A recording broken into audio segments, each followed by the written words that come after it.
एक समय की बात है, इंडिया के एक छोटे से गांव में, जहां जिंदगी सिंपल थी और नेचर के करीब। गांव की हर सुबह सूरज की किरणों से जगमगाती थी और पक्षियों की चहचहाहट से गूंजती थी।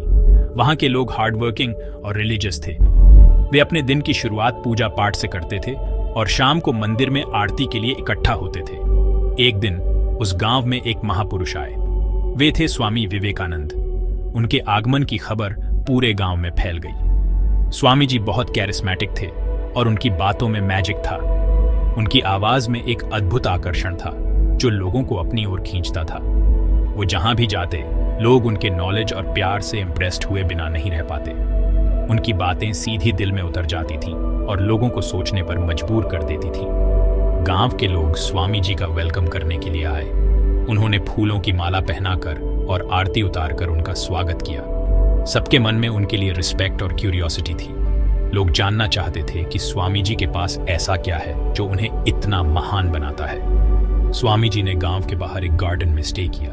वह गार्डन बहुत ही शांत और सुंदर था, जहां स्वामी जी ध्यान और साधना करते थे। उन्होंने विलेजर्स को अपने पास बुलाया और उन्हें धर्म, कर्म और मोक्ष के बारे में उपदेश दिए।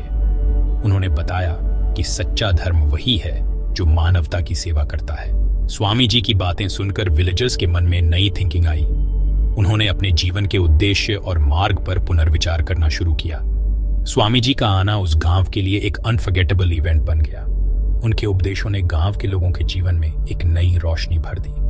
गांव के लोग अब और भी यूनाइटेड और इंस्पायर्ड महसूस कर रहे थे। स्वामी जी ने उन्हें सिखाया कि सच्ची खुशी और शांति केवल आत्मज्ञान और सेवा में ही मिलती है। उनके जाने के बाद भी उनकी टीचिंग्स गांव के लोगों के दिलों में हमेशा के लिए बस गईं। गांव के लोग अब अपने जीवन को और भी मीनिंगफुल और पर्पसफुल बनाने के लिए तत्पर थे। स्वामी जी का आगमन उनके जीवन में एक टर्निंग पॉइंट साबित हुआ, जिसने उन्हें एक नई दिशा और दृष्टिकोण दिया। इस प्रकार स्वामी विवेकानंद का आगमन उस छोटे से गांव के लिए एक ऐतिहासिक और प्रेरणादायक घटना बन गई, जिसे वे कभी नहीं भूल सकते। गांव में एक यंग बॉय रहता था। नाम था आर्य। आर्य इंटेलिजेंट और क्यूरियस था। वो हमेशा अपने क्वेश्चंस का आंसर खोजता रहता था। स्वामी जी के प्रवचन सुनकर आर्य के मन में भी कई सवाल आए। महाराज, ब्रह्मचर्य क्या है? क्या ये सिर्फ फिजिकल कंट्रोल है या इसका कोई डीप मीनिंग है? स्वामी जी आर्य का क्वेश्चन सुनकर स्माइल किए। उन्होंने आर्य को अपने पास बिठाया और ब्रह्मचर्य का रियल मीनिंग समझाने लगे। आर्य, ब्रह्मचर्य का मतलब सिर्फ फिजिकल कंट्रोल नहीं है। ये एक व्यापक और गहन अवधारणा है जो हमारे जीवन के हर पहलू को छूती है। ये तो ब्रह्मचर्य का एक छोटा सा पार्ट है। असल में ब्रह्मचर्य का अर्थ केवल शारीरिक संयम तक सीमित नहीं है, बल्कि यह मानसिक और आत्मिक अनुशासन का भी प्रतीक है। ब्रह्मचर्य का रियल मीनिंग है ब्रह्म में चर्य, यानी ब्रह्म में विचरण करना। इसका मतलब है कि हम अपने जीवन को इस तरह से जिएं कि हर क्षण, हर विचार और हर क्रिया ब्रह्म के प्रति समर्पित हो। जब हमारी सारी सेंसेस, हमारा माइंड और हमारी इंटेलिजेंस सिर्फ परमात्मा को पाने में लगी रहती है, तब हम सच्चे अर्थों में ब्रह्मचारी कहलाते हैं। ये एक निरंतर प्रक्रिया है जिसमें हमें अपने विचारों, भावनाओं और कार्यों को शुद्ध और पवित्र रखना होता है। तभी हम सच्चे अर्थों में ब्रह्मचारी कहलाते हैं। ब्रह्मचर्य का पालन करने से हमें आत्मिक शांति और संतुलन प्राप्त होता है, जो हमें जीवन की चुनौतियों का सामना करने में मदद करता है। आर्य ध्यान से स्वामी जी की बातें सुन रहा था। स्वामी जी के शब्दों में एक गहरी सच्चाई और ज्ञान था जो आर्य के मन को छू रहा था।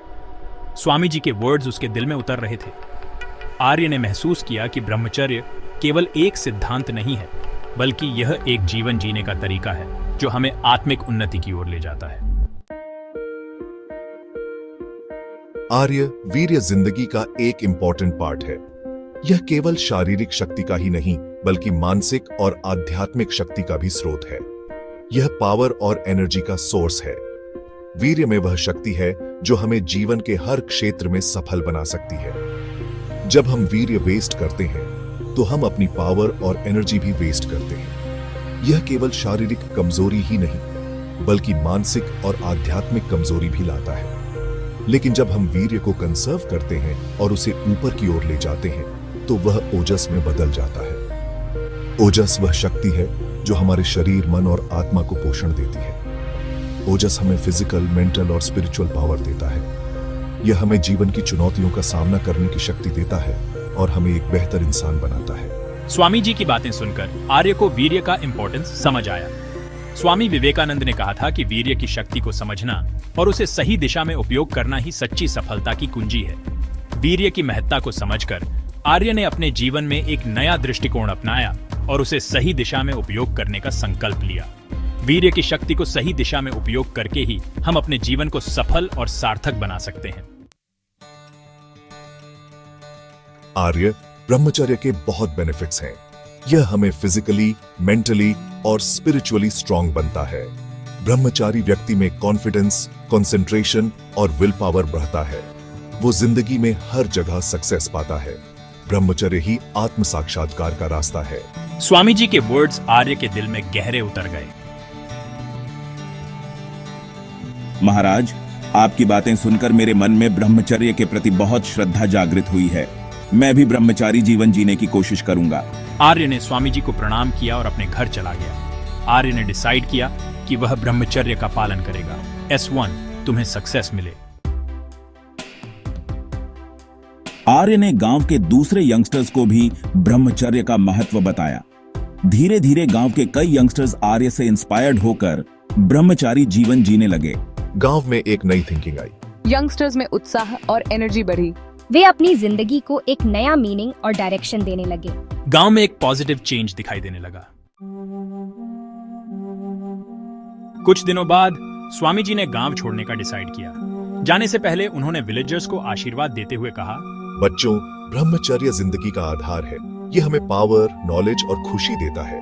ब्रह्मचर्य का पालन करके हम अपनी जिंदगी को सक्सेसफुल बना सकते हैं। स्वामी जी का मैसेज विलेजर्स के दिल में अंकित हो गया। स्वामी जी के जाने के बाद भी आर्य और गांव के दूसरे यंगस्टर्स ब्रह्मचर्य के पाथ पर चलते रहे। उन्होंने अपनी जिंदगी को डिसिप्लिन्ड और फोकस्ड बना लिया। वे रेगुलरली योग, ध्यान और प्राणायाम करते थे। वे अपने मन को प्योर रखते थे और बुरे थॉट से दूर रहते थे। धीरे धीरे उन्हें आत्म साक्षात्कार का रास्ता दिखाई देने लगा। स्वामी विवेकानंद और आर्य की कहानी हमें ब्रह्मचर्य का इंपॉर्टेंस समझाती है। यह हमें बताती है कि ब्रह्मचर्य सिर्फ फिजिकल कंट्रोल नहीं है, बल्कि यह एक लाइफस्टाइल है। यह हमें बताती है कि ब्रह्मचर्य का पालन करके हम अपनी जिंदगी को सक्सेसफुल और मीनिंगफुल बना सकते हैं। यह कहानी आज भी हमें इंस्पायर करती है और हमें ब्रह्मचर्य के पैथ पर चलने के लिए इनकरेज करती है।